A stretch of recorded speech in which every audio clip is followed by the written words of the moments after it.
Pernah nggak sih bingung, apakah sikap sayang kita pada anak kita itu termasuk memanjakan anak?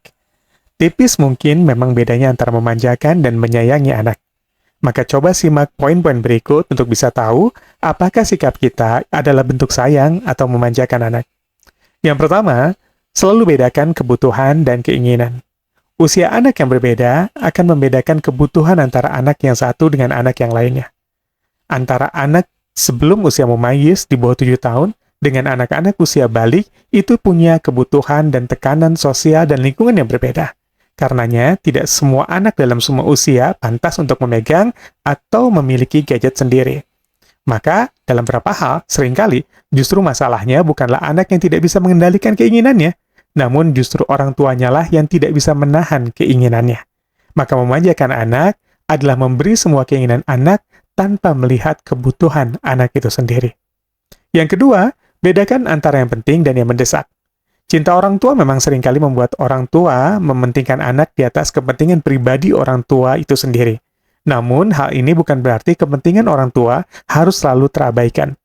Misalnya, ada saat kepentingan ayah sebagai pencari nafkah dalam rumah tangga yang harus didahulukan ketika keluarga mengalami kesulitan finansial. Karena selesainya persoalan ekonomi, orang tua mungkin dapat membantu menyelesaikan persoalan ekonomi keluarga secara umum. Maka dalam hal ini, kepentingan ayah itu bisa jadi lebih urgen, meski kepentingan anak selalu menjadi penting. Maka memanjakan anak itu membuat semua hal berpusat pada kepentingan anak tanpa menimbang kondisi lain yang mungkin lebih mendesak.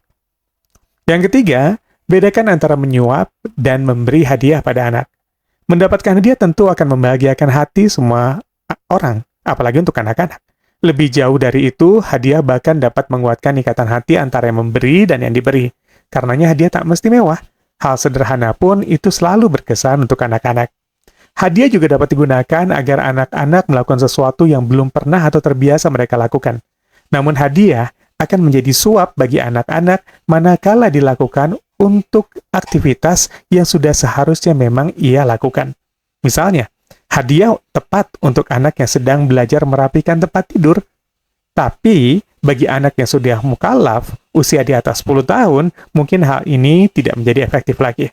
Maka memanjakan adalah menyuap anak agar melakukan hal-hal yang sudah seharusnya memang bisa mereka lakukan.